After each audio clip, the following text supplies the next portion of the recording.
Welcome to Bewitching Brain. My name is Sophia Mazzacchio, and I'm an MD candidate at the Medical College of Wisconsin. I am super interested in the brain and nervous system as a whole. At the Medical College of Wisconsin, the Student Interest Group in Neurology provides educational outreach and is always looking for ways to engage community as we learn more about the bewitching brain. Please subscribe, share, and email me, or comment below with ideas or questions. Take good care, be safe, and help others be safe. Today and the next few weeks, our focus will be on signal transduction within and between neurons. We'll begin today's video by discussing the importance of signaling between neurons. Then we will describe some important anatomical features of neurons. This will relate back to last week's video, so if you haven't gotten a chance yet, go ahead and review that video. We will end by introducing some basic concepts about signal transduction. Next week, we will discuss some key points about proteins, ions, and membrane potential in preparation for some nitty-gritty about ion flows and neurotransmitter release. Tune in next week for more.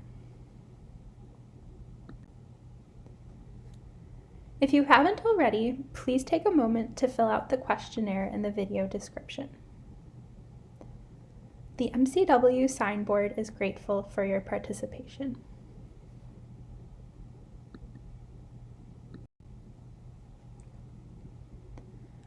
So before we get into details, I want to just spend a moment thinking about why we're even talking about signaling and neurons.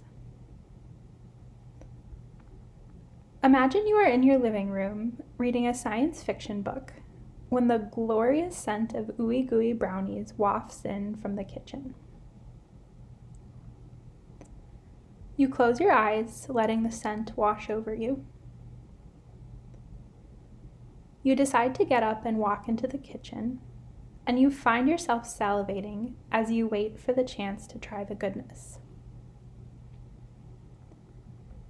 Every element of that process, and even the act of imagining the process, involves signal transduction within and between neurons. Signal transduction is just how neurons talk to each other and send messages. Neurons sensing smell messages must signal to neurons involved in emotion, memory, and thought within the brain. Those neurons must signal to neurons that help produce movement. These neurons might be in the spinal cord or connected to muscles. Neurons in your brain and spinal cord must be able to communicate with neurons all over your body to get signals about environment and control actions.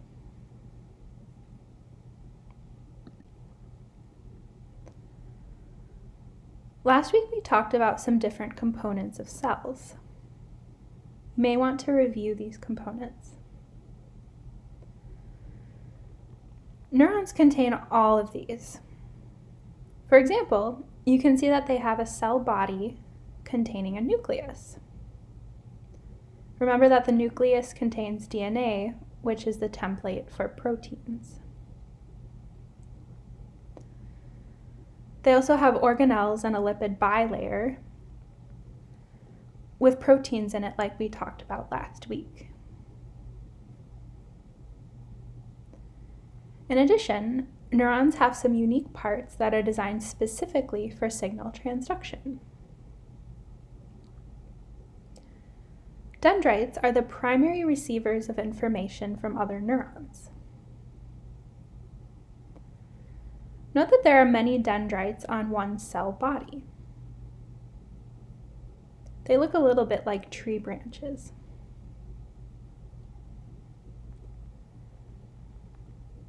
This means that one cell body receives information from multiple other neurons. It integrates all of that information into a signal that is transmitted down the axon. The axon is a little bit like a tree trunk. The axon then terminates in axon terminals, which transmit information to other neurons. You might think of the axon terminals as the roots of a tree. This process continues until the message is delivered or the action is complete.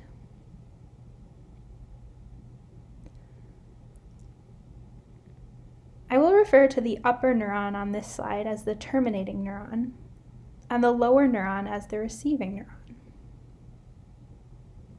You can see this on the blown up image labeled synapse. The synapse is a tiny, tiny space between the axon terminal of the upper neuron and the dendrite of the lower neuron. The synapse is the space through which the signal is passed from the terminating neuron to the receiving neuron.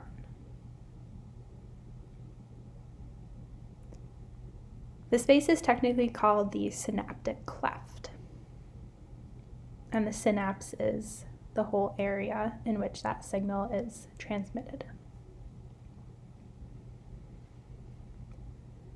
Signaling within one neuron, for example, the terminating neuron, is completely electrical. This means that it operates using ions and resulting changes in the membrane potential. We will be talking more about the membrane potential in the next couple videos.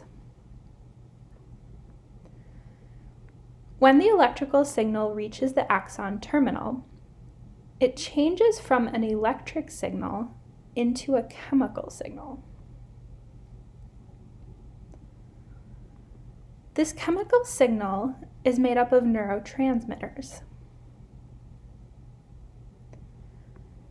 Neurotransmitters are triggered by the electrical signal to leave the terminating neuron, cross the synaptic cleft, and arrive at the receiving neuron. You can see the neurotransmitters in this orangey yellow color here. They are moving from the terminating neuron through a space and being received by the receiving neuron. Phew, that was a lot of information. Personally, I like visual stories to remember things. So here goes. Take it or leave it. Okay. So imagine that you are standing in a field of wildflowers. You are the neuron cell body. You see next to you a flower unlike any you have seen before. It has octagonal petals and is a lovely shade of lilac. It has a bright orange center. You reach your hand out and pick the flower. Your arm is the dendrite, while the flower is a neurotransmitter. You look up to see your friend, another cell body, in the distance. You want to show your friend the flower, but you find that as soon as you think about it, the flower has disappeared and you can only describe it. You find that you are unable to move, stuck in position, so you decide to write a note to your friend on a paper airplane to tell her about the flower. After you finish writing the note, you wait for a big gust of wind and you throw the airplane towards your friend.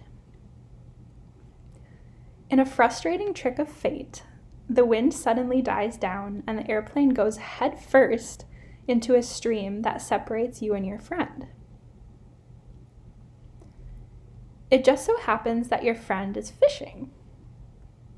Suddenly and excitedly, she reels in her fishing pole to find a fish with the beautiful pattern of the flower on its scales.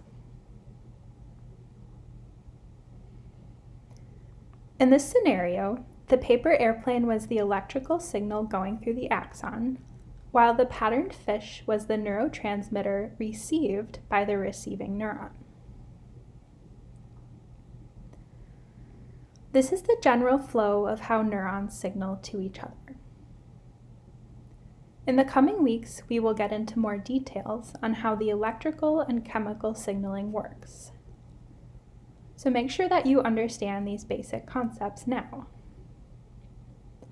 Feel free to ask questions via email or comments, and consult other videos and resources as well if needed.